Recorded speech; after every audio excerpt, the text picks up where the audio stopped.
ಪಾಪ ಅವರು 10 ವರ್ಷ 20 ವರ್ಷ ಕೆಲಸ ಮಾಡ್ತಾರೆ, ದೇವ್ರನ್ನೇ ನೋಡಿರಲ್ಲ. ಅಯ್ಯೋ ಹೌದಾ?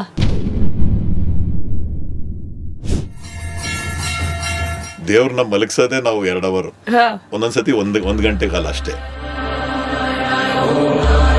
ತೋಮಾಲೆ ಸೇವೆ ನೋಡ್ಬೋದಾ ಜನ? ನೋಡ್ಬೋದು. ಅದಕ್ಕೆ ವೇಟಿಂಗ್ ಪೀರಿಯಡ್ 10 ವರ್ಷ, ಹೌದು, 4 ತುಂಬಾ ವರ್ಷ, ಇರುತ್ತೆ. 15 ವರ್ಷ. But ಆದ್ರೆ listing ಅಂತೂ ಇರುತ್ತೆ ನಾವು ತೋಮಾಲೆ ಲಕ್ಕಿ ಡಿಪ್ ಸೇವೆ. ಕೊಡ್ತೀವಿ every day. Okay, lucky drip for 8 members.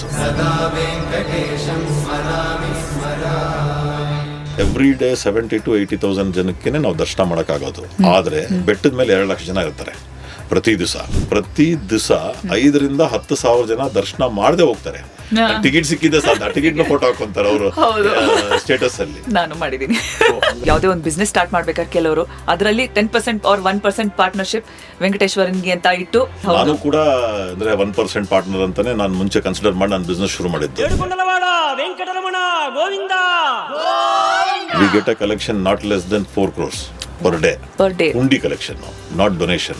Star Express with RJ Netra. Radio ಸಿಟಿಯಲ್ಲಿ ಮಾತ್ರ. ಏನ್ ಯೋಚನೆ ಮಾಡ್ತಿದ್ದೀರಾ? ಬೇಗ ಬೇಗ ಬೆಲ್ ಐಕನ್ ಕ್ಲಿಕ್ ಮಾಡಿ. ಭೂ ಕೈಲಾಸ ಅಂತಾನೆ ಕರೀತಾರೆ ನಮ್ಮ ತಿರುಪತಿಯನ್ನ. ಈ ತಿರುಪತಿ ದೇವಸ್ಥಾನಕ್ಕೆ ಹೋಗೋದು ಅಂತಂದ್ರೇನೆ ಒಂಥರ ಯುದ್ಧಕ್ಕೆ ಹೋಗೋ ತರ ರೆಡಿ ಆಗ್ತೀವಿ ನಾವು. ಎಷ್ಟೋ ದಿನಗಳ ಗಟ್ಲೆ ಟಿಕೆಟ್ ಸಿಗ್ತಾ, ಯಾರ್ಗ್ ಹೇಳ್ಬೇಕು, ಏನ್ ಮಾಡ್ಬೇಕು, ಸಿಕ್ಕಾಪಟ್ಟೆ ಡಿಸ್ಕಷನ್, ಆಲೋಚನೆಗಳ ನಂತರ ದೇವಸ್ಥಾನಕ್ಕೆ ಅಂತ ಹೋಗ್ತೀವಿ.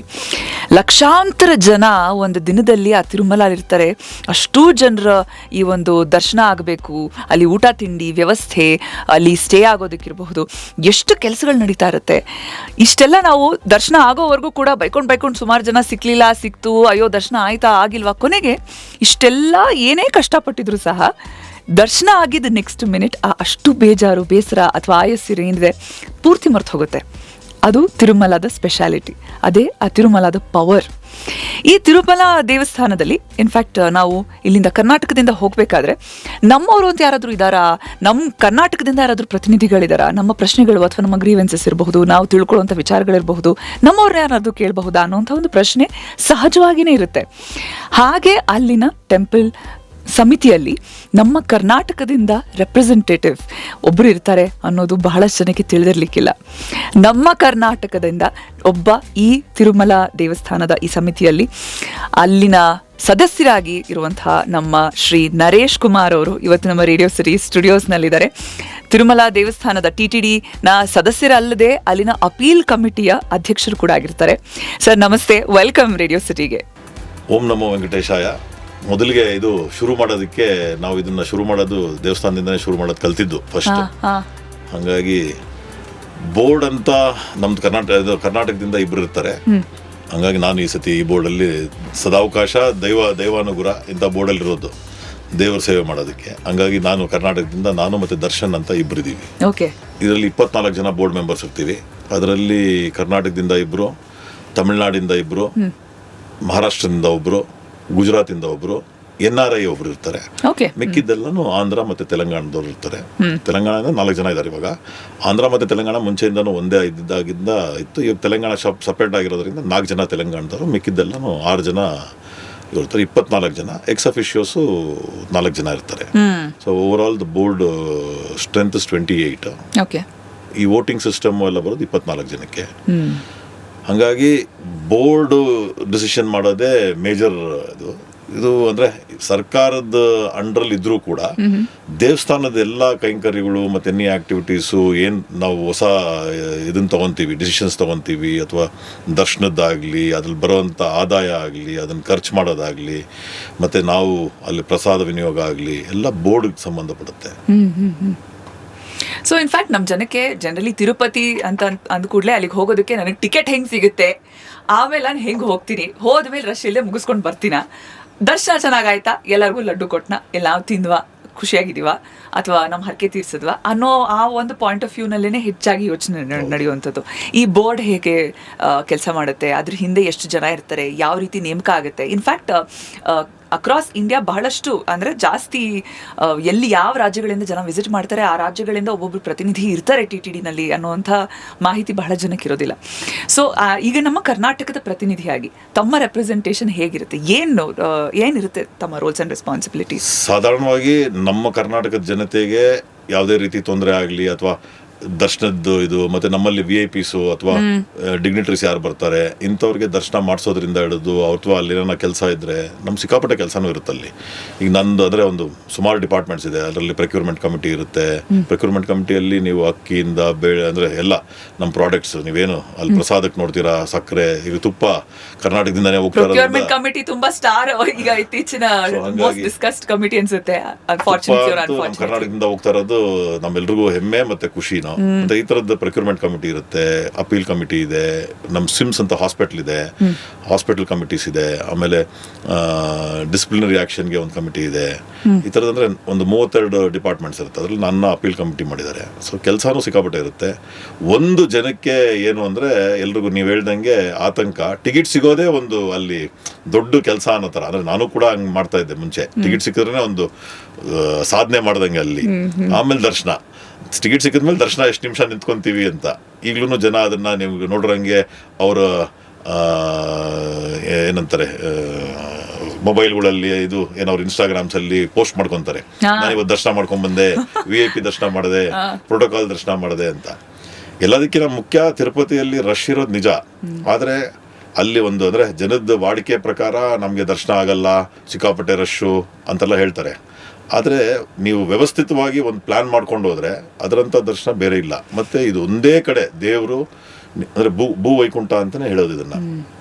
ನಿಮಗೆ ಪುರಾಣದ ಪ್ರಕಾರ ವಿಷ್ಣು ಇಳಿದು ಬಂದ ಮೇಲೆ ಅಂದರೆ ಇಲ್ಲಿ ಬಂದು ನೆಲೆಸ್ತಾರೆ ಅನ್ನೋದು ಅದರ ಸ್ಟೋರಿ ಎಲ್ರಿಗೂ ಗೊತ್ತಿರುತ್ತೆ. ಅದನ್ನು ನಾನು ತಿರ್ಗಾ ಅದು ತಮ್ಮ ಮಾತಲ್ಲಿ ಕೇಳೋದು ಚೆನ್ನಾಗಿದೆ. ಇಲ್ಲಿ ವಿಷ್ಣು ಬಂದ ಮೇಲೆ ಇದು ವೈಕುಂಠ ಅಂತಾನೆ ಅದು ಪ್ರಸಿದ್ಧಿ ಆಗಿರೋದು. ಸೊ ಹಂಗಾಗಿ ಇಲ್ಲಿ ದೇವರು ನಿಜವಾಗ್ಲೂ ಲಿವಿಂಗ್ ಗಾಡ್ ಅಂತ ಅದು ಎಲ್ರೂ.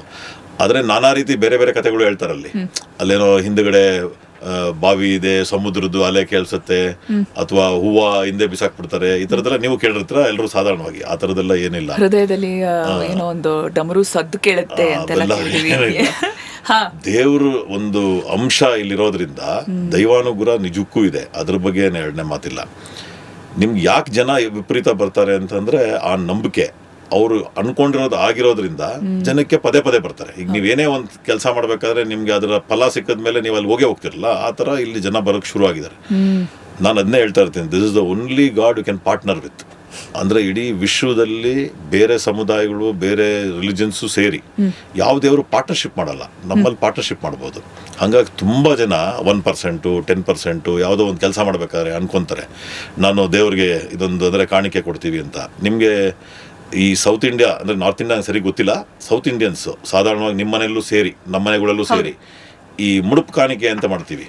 ಅಂದರೆ ಶನಿವಾರದೊತ್ತು ಅಂದರೆ ಈ ಮನೆ ದೇವರು ಇರೋದು ಸಾಧಾರಣವಾಗಿ ವೆಂಕಟೇಶ್ವರ ಮನೆ ದೇವರು ಇದ್ದಾಗ ಒಂದು ಚೊಂಬಿಟ್ಟು ಅರ್ಶನದ ಬಟ್ಟೆ ಕಟ್ಟಿ ಪ್ರತಿ ನಿಮ್ಮ ತಾಯಿ ಅಥವಾ ತಂದೆ ಅದನ್ನ ಇವಾಗಲೂ ನಾವು ನ್ಯೂ ಜನರೇಷನ್ ಏನಿದೆ ಅವರು ಕಂಟಿನ್ಯೂ ಮಾಡ್ತಾ ಇದ್ದಾರೆ. ಈ ಶನಿವಾರನೋ ಏನೋ ಕೆಲಸ ಮಾಡೋಕ್ಕಿಂತ ಮುಂಚೆ ಒಂದು 100 ರೂಪಾಯಿ ಹಾಕೋದು, ಅಥವಾ ನಿಮ್ಮ ಸಂಬಳ ಬಂದಾಗ ಒಂದು 100 ರೂಪಾಯಿ ಇಡೋದು, ಅದನ್ನೆಲ್ಲ ವರ್ಷ ಎಲ್ಲ ಕೂಡಿಟ್ಟು ಅಂತ ತೊಗೊಂಡೋಗಿ ಹುಂಡಿಗೆ ಹಾಕ್ತೀವಿ.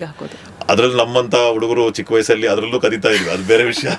ಆದ್ರೆ ಈ ತರದ್ದು ತುಂಬಾ ನಡೀತಾ ಇತ್ತು, ಇವಾಗಲೂ ನಡೀತದೆ. ಉಡುಪು ಅನ್ನೋದು ಸೌತ್ ಇಂಡಿಯಾದಲ್ಲಿ ತುಂಬ ವಿಶೇಷವಾಗಿ ನಡೀತದೆ. ಅದರಲ್ಲಿ ಶ್ರಾವಣ ಶನಿವಾರ ಬಂದಾಗ ನಿಮಗೆ ಆ ಮನೆಯ ಪದ್ಧತಿಗಳಲ್ಲಿ ಇದನ್ನು ಕಾಣಿಕೆ ಥರ ಇಡ್ತಾರೆ, ಕೆಲವರು ದುಡ್ಡಿರೋರು ಜಾಸ್ತಿ ಇಡ್ತಾರೆ. ಅಂದರೆ ಯಾವುದೇ ಒಂದು ಕೆಲಸ ಶುಭ ಕಾರ್ಯ ಮಾಡೋಕ್ಕಿಂತ ಮುಂಚೆ ದೇವ್ರನ್ನ ನೆನೆಸ್ಕೊಳೋದು ಅದು ಪದ್ಧತಿ. ಅದರಲ್ಲಿ ನಾವು ಇದನ್ನು ಕಾಣಿಕೆ ರೂಪದಲ್ಲೂ ನಾವು ಇದನ್ನು ಮಾಡಿಸೋದು. ಅದರಿಂದ ಪಾಪಗಳು ಹೋಗುತ್ತೆ ಅಂತಿಲ್ಲ, ಆದರೆ ನಮ್ಮ ಕೆಲಸಗಳಾಗತ್ತೆ ಅಂತ. ಇನ್ಫ್ಯಾಕ್ಟ್ ಬಿಸ್ನೆಸ್ ಪಾರ್ಟ್ನರ್ ಆಗಿ ಯುನೋ ಒಂದು ಯಾವುದೇ ಒಂದು ಬಿಸ್ನೆಸ್ ಸ್ಟಾರ್ಟ್ ಮಾಡ್ಬೇಕಾದ್ರೆ ಕೆಲವರು ಅದರಲ್ಲಿ 10% or 1% ಪಾರ್ಟ್ನರ್ಶಿಪ್ ವೆಂಕಟೇಶ್ವರನ್ಗೆ ಅಂತ ಇಟ್ಟು ಅದನ್ನ ಅಫಿಷಿಯಲಿ ಡಾಕ್ಯುಮೆಂಟೇಶನ್ ಅಲ್ಲಿ ಇರುವಂತಹ ಎಷ್ಟೋ ಕಥೆಗಳನ್ನ ನಾವು ಕೇಳಿದೀವಿ. ಎಷ್ಟೋ ಡಾಕ್ಯುಮೆಂಟೇಶನ್ ಮಾಡ್ತಾರೆ. ನಾನು ಕೂಡ ಅಂದ್ರೆ 1% ಪಾರ್ಟ್ನರ್ ಅಂತಾನೆ ನಾನು ಮುಂಚೆ ಕನ್ಸಿಡರ್ ಮಾಡಿ ನಾನು ಬಿಸ್ನೆಸ್ ಶುರು ಮಾಡಿದ್ದು, ಕಾಲೇಜ್ ಡೇಸ್ ಅಲ್ಲೇ ಶುರು ಮಾಡಿದ್ದೆ. ನಮಗೂ ನಂಬಿಕೆ ಇದು, ಅಂದ್ರೆ ನಮ್ಮ ತಾಯಿ ಕರ್ಕೊಂಡು ಹೋಗೋರು ಚಿಕ್ಕ ವಯಸ್ಸಲ್ಲಿ ವಿಷ್ಣು ಕಥೆಗಳು ಹೇಳೋರು, ಆಮೇಲೆ ಈ ಹೆಂಗೆ ದೇವರು ಬಂದರು, ಹೆಂಗೆ ಕುಬೇರನ ಹತ್ರ ಸಾಲ ಮಾಡಿದ್ದು, ಸೊ ಈ ರೀತಿ ನಾವು ಹೆಂಗೆ ದುಡ್ಡು ಹಾಕಬೇಕು ಅಂತ. ಅಲ್ಲಿ ಪ್ರತಿ ದಿವಸ ನಿಮ್ಗೆ ಆಶ್ಚರ್ಯ ಆಗುತ್ತೆ, ನಮಗೆ 70,000 to 80,000 ಜನ ದರ್ಶನ ಮಾಡ್ತಾರೆ. ಅದರಲ್ಲಿ we get a collection not less than 4 crores per day. ಹುಂಡಿ ಕಲೆಕ್ಷನ್ನು, ನಾಟ್ ಡೊನೇಷನ್ನು. ಹುಂಡಿ ಕಲೆಕ್ಷನ್ 4 to 5 crores. ಸೊ 4 ಕೋಟಿ ಮಿನಿಮಮ್, 5 ಕೋಟಿ ಮ್ಯಾಕ್ಸಿಮಮ್ ಬರುತ್ತೆ ಪ್ರತಿ ದಿವಸ. ಇದು ಕಾರ್ಪಸ್ಗೆ ಹೋಗೋದು ದುಡ್ಡು, ಡೊನೇಷನ್ಸ್ ಕೊಡೋದು ಬೇರೆ.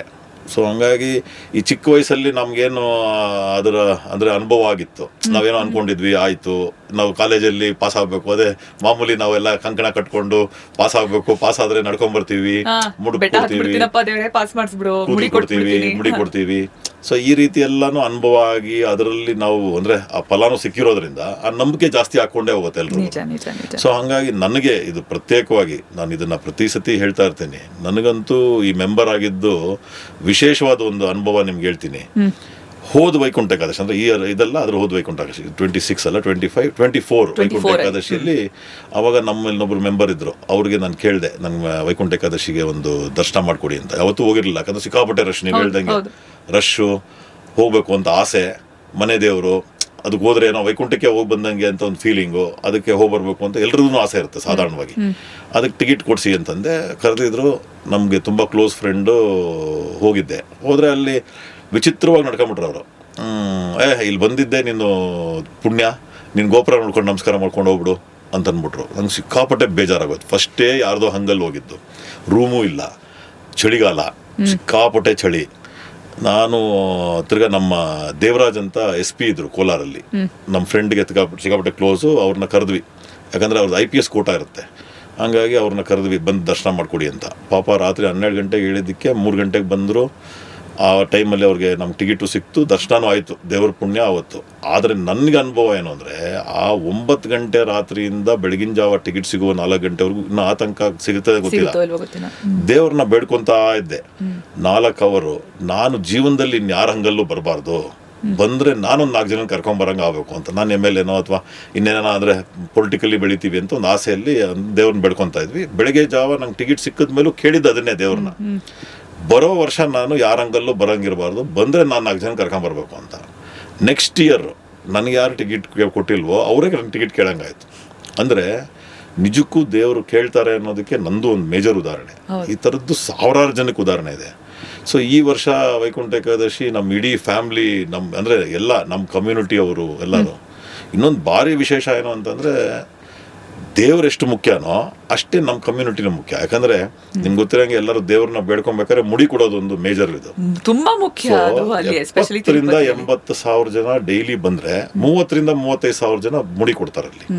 ಸೊ ಹಂಗಾಗಿ ಚಂದ್ರಬಾಬು ನಾಯ್ಡು ಅವರು ಫಸ್ಟ್ ಟೈಮು ಅಂದ್ರೆ ತಳ ಸಮುದಾಯದವ್ರಿಗೆ ಕೊಡಬೇಕು ಅಂತ ಸೋಷಿಯಲ್ ಇಂಜಿನಿಯರಿಂಗ್ ಮಾಡೋ ದೃಷ್ಟಿಯಲ್ಲಿ ಅವ್ರು ಆಯ್ಕೆ ಮಾಡಬೇಕಾದ್ರೆ ನನ್ನ ಅದೃಷ್ಟ ಮತ್ತೆ ನಮ್ದು ಪುಣ್ಯ, ನನಗೆ ಒಬ್ರು ಗಾಡ್ ಫಾದರ್ ಇದ್ದಾರೆ, ಅವ್ರಿಗೆ ಒಂದು ಮಾತು ಹೇಳಿದ್ರು, ಈ comes from this barber community, why don't you try this ಅಂತ.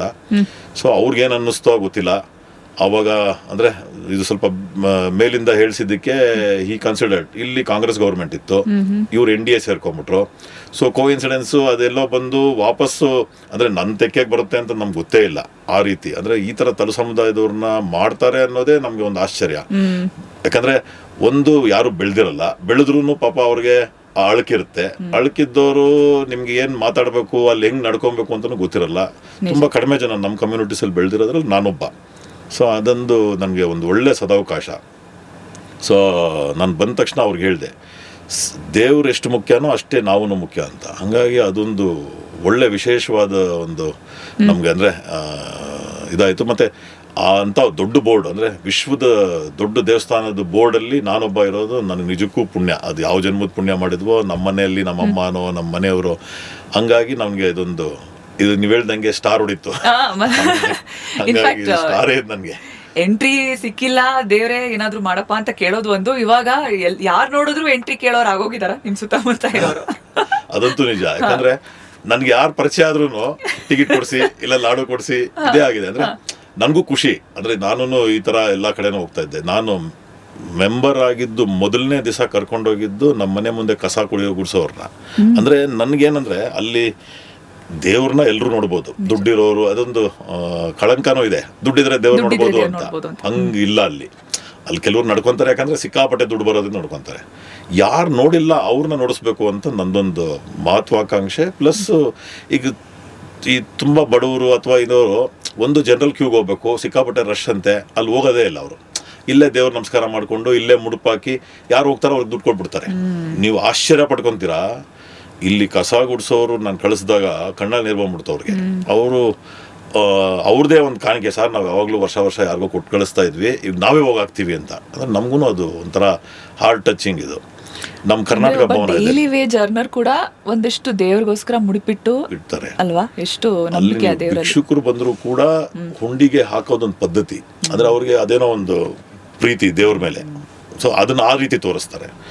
ಕರ್ನಾಟಕ ಭವನ್ ಇದೆ ನಮ್ಮದಲ್ಲಿ. ಕರ್ನಾಟಕ ಭವನದಲ್ಲಿ ಕಸ ಗುಡಿಸೋದು, ವಾಚ್ಮ್ಯಾನು, ಆಮೇಲೆ ಅಟೆಂಡರ್ಸು, ಪಾಪ ಅವರು 10 ವರ್ಷ 20 ವರ್ಷ ಕೆಲಸ ಮಾಡ್ತಾರೆ, ದೇವ್ರನ್ನೇ ನೋಡಿರಲ್ಲ. ಅಯ್ಯೋ ಹೌದಾ. ಅಲ್ಲಿರೋರು ಬೆಟ್ಟದ ಮೇಲೆ ಸುಮಾರು ಜನ ಅಂದರೆ ಜನರಲ್ ಕ್ಯೂಗೆ ಹೋಗ್ಬೇಕು, ರಶ್ಶು, ಅವ್ರದ್ದೇ ಕೆಲಸ, ಅವ್ರದ್ದೇ ಬ್ಯುಸಿ ಇರ್ತಾರೆ, ಅವ್ರಿಗೆಲ್ರಿಗೂ ದರ್ಶನ ಮಾಡಿಸಿದ್ದೀನಿ. ಸೊ ಹಂಗಾಗಿ ಅಲ್ಲಿ ಅಂದರೆ ನನಗೆ ಸ್ವಲ್ಪ ವಿಭಿನ್ನವಾಗಿ, ಅಂದರೆ ನನಗೇನೇನು ಕಷ್ಟ ಆಗಿತ್ತು ಅದನ್ನೆಲ್ಲನೂ ನಾನು ಅದನ್ನ ತೀರಿಸ್ಕೊಂಡು ಹೋಗ್ತಾ ಇದ್ದೀನಿ ಎಲ್ರಿಗೂ. ನಮಗೂ ಅನ್ನಿಸ್ತಾ ಇತ್ತು ಯಾರೋ ಹೋಗ್ತಾ ಇದ್ರೆ ನಾನು ಕರ್ಕೊಂಡು ಹೋಗ್ತಾರೇನೋ ಅಂತ ಆಸೆ. ಈಗ ನಾನು ಅನ್ಎಕ್ಸ್ಪೆಕ್ಟೆಡ್ ಆಗಿ ಯಾರು ಇರ್ತಾರೆ ಅವ್ರು ನಮ್ಮ ಡ್ರೈವರ್ಗಳು, ನಮ್ಮ ಮನೇಲಿ ಕೆಲಸದವರು, ಫಸ್ಟ್ ಅದನ್ನ ಮುಗಿಸ್ಬಿಟ್ಟಿದ್ದೀನಿ. ನಮ್ಮ ಫ್ಯಾಮಿಲಿ, ನಮ್ಮ ಫ್ರೆಂಡ್ ಸರ್ಕಲ್ಲು, ನಮ್ಮ ಕಾರ್ಯಕರ್ತರು, ಸಾಧಾರಣವಾಗಿ ಎಲ್ಲರಿಗೂ ಈ VIP ಬ್ರೇಕ್ ದರ್ಶನ ಅನ್ನೋದು ಏನಿದೆ ಅದು ಬೆಳಗಿನ ಜಾವ ಇರುತ್ತೆ. ಸಾಧಾರಣವಾಗಿ ಸಿಗಲ್ಲ ಟಿಕೆಟು, ಕಡಿಮೆ 5,000 ಜನಕ್ಕೆ ಟಿಕೆಟ್ ಕೊಡ್ತೀವಿ ಬೆಳಗ್ಗೆ. ಸೊ ಆ ಜನರಲ್ಲಿ ಹೋಗ್ಬೇಕು ಅಂತಂದ್ರೆ ಎಲ್ರಿಗೂ ನೀವು ಹೇಳ್ದಂಗೆ ಅದೊಂದು ಸಾಧನೆ. ಟಿಕೆಟ್ ಸಿಕ್ಕಿದೆ ಸಾಧನೆ, ಟಿಕೆಟ್ನ ಫೋಟೋ ಹಾಕೊಂತಾರೆ ಅವರು ಸ್ಟೇಟಸ್ ಅಲ್ಲಿ, ನಾನು ಮಾಡಿದ್ದೀನಿ. ಸೊ ಹಾಗಾಗಿ ತುಂಬಾ ಜನ, ಆಮೇಲೆ ಆಕ್ಟ್ರಸ್ಸು, ನಿಮ್ಮಂತ ಅಂದ್ರೆ ಈ ಬ್ಯುಸಿ ಶೆಡ್ಯೂಲ್ ಇರೋಂಥ ಒಂದು ಎಂಪ್ಲಾಯೀಸ್ ಯಾರಿದ್ದಾರೆ ಇವಾಗ, ನಮ್ಮ ಅಡ್ವೊಕೇಟ್ ಅಂದರೆ ನಮ್ಮ ಪ್ರೊಫೆಷ್ನಲ್ ಇರೋರು, ಅವ್ರಿಗೆ ಹೋಗೋಕ್ಕಾಗಲ್ಲ, ಟೈಮ್ ಸಿಗಲ್ಲ. ಡಾಕ್ಟರ್ಸು ಅವ್ರಿಗೇನಾಗುತ್ತೆ, ಯಾವುದೋ ಒಂದು ರಜೆ ಸಿಗುತ್ತೆ ಅವತ್ತು ಹೋಗ್ಬೋದಾ ಅಂತಂದರೆ ಅವ್ರಿಗೆ ಟಿಕೆಟ್ ಸಿಗಲ್ಲ. ಸೊ ಈ ಥರದವ್ರಿಗೆ ಸಿಕ್ಕಾಪಟ್ಟೆ ಹೆಲ್ಪ್ ಮಾಡಿದ್ದೀನಿ. ಮತ್ತು ಯಾರು ಫಸ್ಟ್ ಟೈಮ್ ನೋಡ್ತಾರಲ್ಲ ಅಂಥವ್ರಿಗೆ ಹೆಲ್ಪ್ ಮಾಡ್ತಾಯಿದ್ದೀನಿ. ಅಂದರೆ ನಂದೊಂದು ಇದೇನಂದರೆ, ಒಂದು ದೇವ್ರನ್ನೇನು ಪ್ರಚಾರ ಮಾಡೋದು ಬೇಕಾಗಿಲ್ಲ, ಯಾಕಂದ್ರೆ ದೇವರು ಸಿಕ್ಕಾಪಟ್ಟೆ ಎಲ್ರಿಗೂ ವ್ಯಾಪಕವಾಗಿರೋದು. ಆದರೆ ಇಂಥವರು ದೇವ್ರನ್ನ ನೋಡಬೇಕು ಅನ್ನೋದು ನಂದೊಂದು ಆಸೆ ದೃಷ್ಟಿಯಿಂದ ಮಾಡಿಕೊಡ್ತಾ ಇದ್ದೀವಿ. ಎರಡನೇದು ಕ್ಯೂ ಸಿಸ್ಟಮ್. ಕ್ಯೂ ಸಿಸ್ಟಮ್ ನಾವೆಲ್ಲರೂ ಕರಿತಾ ಇದ್ದೀವಿ. ನಿಮ್ಮ ರೇಡಿಯೋ ಮೂಲಕನೂ ಯಾರಾದರೂ ಅದಕ್ಕೆ ಸೊಲ್ಯೂಷನ್ ಕೊಡೋಕೆ ಬಂದ್ರೂ ವಿ ಆರ್ ಆಲ್ ಓಪನ್. ಗೂಗಲಿಂದ ಹಿಡಿದು LNT ಇಂದ ಹಿಡಿದು ಎಲ್ಲರೂ ಕರೆದಿದ್ದೀವಿ. ಎಲ್ಲರೂ ಪ್ರೆಸೆಂಟೇಷನ್ ಕೊಟ್ಟಿದ್ದಾರೆ. ಅಲ್ಲಿ ಮೇಜರ್ ಪ್ರಾಬ್ಲಮ್ ಇರೋದು entry and exit is only one door. So ಹಾಗಾಗಿ ಏನಾಗುತ್ತೆ, ಎಲ್ಲರೂ ಅದ್ಯಾರೋ ಹೇಳ್ತಾರೆ ಬೆಲ್ಟ್ ಹಾಕ್ಬಿಡ್ಬೋದು ನೀವು ಅಂದರೆ ಅದ್ರ ಮೇಲೆ ನಿಂತ್ಕೊಂಡ್ರೆ ನಾವು ಇದ್ರ ಥರ ಎಸ್ಕಲೇಟರ್ ಥರ ಹೋಗ್ಬಿಟ್ಟು ಬರ್ಬೋದು ಅಂತ. ಹಂಗಾಗಲ್ಲ. ಸೊ ಯಾರಾದರೂ ಇದನ್ನ ಸ್ಟಡಿ ಮಾಡೋಕ್ಕೆ ಬಂದರೆ ಒಳ್ಳೆಯದು. ನಮ್ಮಲ್ಲಿ ಎವ್ರಿ ಡೇ 70,000 to 80,000 ಜನಕ್ಕೆ ನಾವು ದರ್ಶನ ಮಾಡೋಕ್ಕಾಗೋದು. ಆದರೆ ಬೆಟ್ಟದ ಮೇಲೆ 2 ಲಕ್ಷ ಜನ ಇರ್ತಾರೆ ಪ್ರತಿ ದಿವಸ. ನಿಮ್ಗೆ ಇನ್ನೊಂದು ಆಶ್ಚರ್ಯದ ಸಂಗತಿ ಏನು ಅಂತಂದರೆ, ಪ್ರತಿ ದಿವಸ 5,000 to 10,000 ಜನ ದರ್ಶನ ಮಾಡದೆ ಹೋಗ್ತಾರೆ. ಅದರಲ್ಲೂ ಒಂದು 80% ಫಿಕ್ಸ್ಡು. ಅವರು ದರ್ಶನ ಮಾಡೋಕ್ಕಾಗಲ್ಲ ಅಂತ ಗೊತ್ತು, ಹಾಗಾಗಿ ಆಚೆ ಬರ್ತಾರೆ. ಅಲ್ಲಿ ಸುತ್ತಮುತ್ತ ವರಸ್ವಾಮಿ ದೇವಸ್ಥಾನ ಇದೆ, ಕಪಿಲ್ ತೀರ್ಥ ಇದೆ, ಅಲ್ಲೆಲ್ಲನೂ ದರ್ಶನ ಮಾಡಿ ಗೋಪುರ ನಮಸ್ಕಾರ ಮಾಡಿ ಎದುರುಗಡೆ ಕರ್ಪೂರ ಅಂಟಿಸಿ ಬೇಡಿ ಆಂಜನೇಯನ ದೇವಸ್ಥಾನದಲ್ಲಿ ನಮಸ್ಕಾರ ಮಾಡಿ ಆಂಜನೇಯ ನೋಡ್ಕೊಂಡ್ ಬಂದ್ರೆ ಅನ್ನೋ ರೀತಿ ಅಲ್ಲಿ ನೋಡಿ ಗೋಪುರ ನಮಸ್ಕಾರ ಮಾಡ್ಕೊಂಡು ಹೋಗ್ಬಿಡ್ತಾರೆ. ಇನ್ನೊಂದು 10% ಜನ ಟಿಕೆಟ್ ಇಲ್ಲದೆ ಹೋಗ್ಬಿಡ್ತಾರೆ, ಅಲ್ಲಿ ಟಿಕೆಟ್ ಸಿಗ್ಬೋದು ಅಂತ. ಅವರು ಎಲ್ರಿಗೂ ಫೋನ್ ಮಾಡಿ ಪ್ಯಾನಿಕ್ ಆಗಿ ಎಲ್ರೂ ಇರಿಟೇಟ್ ಮಾಡಿ, ಅವ್ರೂ ಇರಿಟೇಟ್ ಆಗಿ, ಆಮೇಲೆ ದರ್ಶನ ಆಗದೆ ದೇವ್ರನ್ನೂ ಬೈಕೊಂಡು ನಮ್ಮಂತ ಮೆಂಬರ್ಸ್ನೂ ಬೈಕೊಂಡು ಹೋಗ್ತಾರೆ. ಇನ್ನೊಂದು 10% ಜನ ಟ್ರೈ ಮಾಡ್ತಾರೆ. ನೀವು ಹೇಳ್ದಂಗೆ ದುಡ್ಡದ ಮಹತ್ವ ಇದೆ ಅಲ್ಲಿ, ಹಂಗಾಗಿ ಕೆಲವ್ರಿಗೆ ಸಿಗ್ಬೋದು, ಕೆಲವ್ರಿಗೆ ಸಿಗದೆ ಇರ್ಬೋದು. ಈ ಥರದ್ದು ಒಂದು 5,000 to 10,000 ಜನ ದರ್ಶನ ಇಲ್ಲದೆ ಹೋಗ್ತಾರೆ ಪ್ರತಿ ದಿವಸ. ಆ್ಯಂಡ್ ಎಲ್ಲರೂ ಕೇಳ್ತಾರೆ ನನ್ನ, ಯಾವತ್ತು ಫ್ರೀ ಇರುತ್ತೆ ನಾನು ದೇವಸ್ಥಾನಕ್ಕೆ ಬರೋಕ್ಕೆ ಅಂತ. ದೇವಸ್ಥಾನ ಯಾವತ್ತೂ ಫ್ರೀ ಇರಲ್ಲ. ದೇವ್ರನ್ನ ಮಲಗಿಸೋದೇ ನಾವು 2 hour, ಒಂದೊಂದ್ಸತಿ ಒಂದು ಗಂಟೆ ಕಾಲ ಅಷ್ಟೇ. ನಮ್ಮಲ್ಲಿ ಸೇವೆಗಳಂದ್ರೆ ಅಂದರೆ ರಾತ್ರಿಯಿಂದ ಹೇಳ್ತೀನಿ ನಿಮಗೆ, ರಾತ್ರಿ ಏಕಾಂತ ಸೇವೆ ಆಗುತ್ತೆ. ಏಕಾಂತ ಸೇವೆ 12-12ವರೆಗೆ ಆಗಬೇಕು. ಅದು ಪ್ರತಿ ದಿವಸ 12ವರೆಗೆ ಆಗುತ್ತೆ ಅಂತ ಅನ್ಕೊಂತೀವಿ, ಆದರೆ ಆಗದೆ ಅದು 2 ಗಂಟೆ 1:30 ಹಂಗೆ. ಅಂದರೆ ಜನದ ರಶ್ ನೋಡ್ಕೊಂಡು ಬೇಗ, ಅಥವಾ ತುಂಬಾ ಪೀಕ್ ನಲ್ಲ ಅಥವಾ ರೆಗ್ಯುಲರ್ಲಿನೇ ಆಗೋಗಿದೆ. ಎವ್ರಿ ಡೇ 12:30 ನಾವು ಏಕಾಂತ ಮಾಡಬೇಕು. ಏಕಾಂತ ಮಾಡಕ್ ಆಗಲ್ಲ, ಯಾಕಂದ್ರೆ ಒಂದೊಂದ್ಸರಿ 80,000 ಜನ ಬರ್ತಾರೆ, ಒಂದ್ಸರಿ 85,000 ಜನ ಬಂದ್ಬಿಡ್ತಾರೆ. ಸೊ ಅವಾಗ 1 hour ಲೇಟ್ ಮಾಡ್ತೀವಿ. ಸೊ ದೇವ್ರನ್ನ ಮಲಗಿಸೋದು ಲೇಟ್ ಮಾಡ್ತೀವಿ. ಸೊ ಆವಾಗ ನಿಮಗೆ 1 ಗಂಟೆಗೆ ಮಲಗಿಸಿದ್ರೆ 3 ಗಂಟೆಗೆ ಸುಪ್ರಭಾತ ಶುರು ಆಗುತ್ತೆ. 3 o'clock ಸುಪ್ರಭಾತ ಫಸ್ಟ್ ಸೇವೆ ಅದೇ, ದೇವ್ರನ್ನ ಎಬ್ಬರಿಸೋದು. ಅವತ್ತು ಭೋಗ ಶ್ರೀನಿವಾಸ ಮೂರ್ತಿ ಅಂತ ಏನು ದೇವ್ರ ಕೆಳಗಡೆ ಡೇಟಿ ಎಲ್ಲರೂ ನೋಡೋದು, ದೇವ್ರ ಮಖನೇ ಕಾಣಿಸೋದು, ಮಿಕ್ಕಿದ್ರೆ ಫುಲ್ ಬಾಡಿ ಕಾಣಿಸೋದೇ ಇಲ್ಲ. ಕಾಲ ಹತ್ರ ಚಿಕ್ಕದು ಒಂದು ವಿಗ್ರಹ ಇರುತ್ತೆ. ಎವ್ರಿ ಡೇ ಪೂಜೆ, ನಿತ್ಯ ಅಭಿಷೇಕ, ನಿತ್ಯ ಪ್ರಸಾದ ಮತ್ತು ಏಕಾಂತ ಸೇವೆ ಮಾಡೋದೆಲ್ಲ ಆ ದೇವ್ರಿಗೇನೆ, ಭೋಗ ಶ್ರೀನಿವಾಸ ಮೂರ್ತಿ ಅಂತ. ಸೊ ಭೋಗ ಶ್ರೀನಿವಾಸ ಮೂರ್ತಿ ಅವ್ರದ್ದು ಎಬ್ಸೋದು ಸ್ಟಾರ್ಟ್ ಆಗುತ್ತೆ. ಅಲ್ಲಿಂದ ನಮಗೆ ಸುಪ್ರಭಾತ ಆಗಿದ್ದ 3ರಿಂದ 3:15 ಸುಪ್ರಭಾತ, 3:15ರಿಂದ 4:15 ತೋಮಾಲೆ ಸೇವೆ ಆಗುತ್ತೆ. ತೋಮಾಲೆ ಅಂದರೆ ನೀವು ಬಟ್ಟೆ ಚೇಂಜ್ ಮಾಡೋದು ಅಂತ, ಅಥವಾ ಹೂವು ಚೇಂಜ್ ಮಾಡೋದು ಅಂತ. ನಿತ್ಯ ಅಭಿಷೇಕ ಭೋಗ ಶ್ರೀನಿವಾಸ ಮೂರ್ತಿಗಾಗುತ್ತೆ. ತೋಮಾಲೆ ಸೇವೆ ನೋಡ್ಬೋದಾ ಜನ? ನೋಡ್ಬೋದು. ಅದಕ್ಕೆ ವೇಟಿಂಗ್ ಪೀರಿಯಡ್ 10 ವರ್ಷ, ಹೌದು, 14 ತುಂಬಾ ವರ್ಷ, ಇರುತ್ತೆ, 15 ವರ್ಷ. but ಆದ್ರೆ listing ಅಂತೂ ಇರುತ್ತೆ ನಾವು ತೋಮಾಲೆ ಲಕ್ಕಿ ಡಿಪ್ ಸೇವೆ. ಕೊಡ್ತೀವಿ every day. Okay, lucky drip for 8 members. ಅದು ಸೀಟಿಂಗ್. ಅದು ಇದು ಸುಪ್ರಭಾತ ಸ್ಟ್ಯಾಂಡಿಂಗ್, ಇದು ಸೀಟಿಂಗ್. 150 ಮೆಂಬರ್ಸ್ ನ ಕೂಡಿಸ್ಬೋದು ನಾವು ದೇವ್ರ ಇದರಿಂದ. ಆ 150 ಮೆಂಬರ್ಸ್ ಕುತ್ಕೊಂಡಾಗ ಜನರಲ್ ದರ್ಶನ ಹೋಗ್ತಾ ಇರುತ್ತೆ ಹಿಂದೆಗಡೆ. ಓಕೆ, ಸೊ ಹಂಗಾಗಿ ಯಾರಿಗೂ ಅಂದ್ರೆ ಅಷ್ಟೆಲ್ಲ ಮಾಡಿನೂ ನಾವು ಅಷ್ಟೇ ಜನಕ್ಕೆ ದರ್ಶನ ಮಾಡ್ಸಕ್ಕಾಗೋದು. ಸೊ ತೋಮಾಲೆಯಲ್ಲಿ ನೀವು ಒಂದು 350 ಜನ ಕೂಡಿಸ್ಬೋದು. 150 to 350 ಸೀಟಿಂಗು, 350 ಇಲ್ಲ 150 ಸೀಟಿಂಗು. ಕುತ್ಕೊಂಡಾಗ ಅದೊಂದು ಸೇವೆ 45 ಮಿನಿಟ್ಸು. ಸೊ ಅದು 3:45 to 4:30 ನಡೀತದೆ. ತೋಮಾಲೆ ಆದಮೇಲೆ ಅರ್ಚನೆ ನಡೀತದೆ, ಅಂದರೆ ದೇವರಿಗೆ ಅಷ್ಟೋತ್ತರ ಹೇಳಿ ಅರ್ಚನೆ ಮಾಡೋದು. ಅದನ್ನು ಸೀಟಿಂಗು, ಅದನ್ನು ಇಷ್ಟೇ ಜನ, 150 to 300 ಮೆಂಬರ್ಸು. ಅದು ನೋಡ್ಕೊಂಡು ಮಾಡ್ತಾರೆ. 300 ಅಂದರೆ ನಾವು ಜನರಲ್ ದರ್ಶನ ನಿಲ್ಲಿಸಿದ್ರೆ 300, ಜನರಲ್ ದರ್ಶನ ನಿಲ್ಲಿಸಿಲ್ಲ ಅಂದರೆ 150 ಮೆಂಬರ್ಸ್ ಅಷ್ಟೇ. ಇದೂ ಟಿಕೆಟು 10 ವರ್ಷ, 12 ವರ್ಷ, 14 ವರ್ಷ ಸಿಗುತ್ತೆ. ಸೊ ಅದಕ್ಕೂ ಲಕ್ಕಿ ಡಿಪ್ ಇದೆ. ಅದಾದಮೇಲೆ ತೋಮಾಲೆ ಆದಮೇಲೆ ತಿರುಪಾವಡ ಅಂತ ಗುರುವಾರದೊತ್ತು ಮಾಡ್ತೀವಿ. ಗುರುವಾರದೊತ್ತು ದೇವರಿಗೆ ನೈವೇದ್ಯ ಮಾಡಿ ತಿರುಪಾವಡ ಅಂತ ಮಾಡ್ತಾರೆ. ಇನ್ನೊಂದು ಅಷ್ಟದಳ ಪಾದ ಅಂತ ಮಂಗಳವಾರದೊತ್ತು ಮಾತ್ರ ಮಾಡ್ತೀವಿ. ಸೊ ಇಷ್ಟೇ ಸೇವೆ ಇರೋದು. ಇಂತಹ ಹೆಚ್ಚಿನ ಕಾಂಟೆಂಟ್ಗಳಿಗೆ ಸಬ್ಸ್ಕ್ರೈಬ್ ಆಗಿ radio city Kannada YouTube channel. ಏನ್ ಯೋಚನೆ ಮಾಡ್ತಿದ್ದೀರಾ? ಬೇಗ ಬೇಗ ಬೆಲ್ ಐಕನ್ ಕ್ಲಿಕ್ ಮಾಡಿ.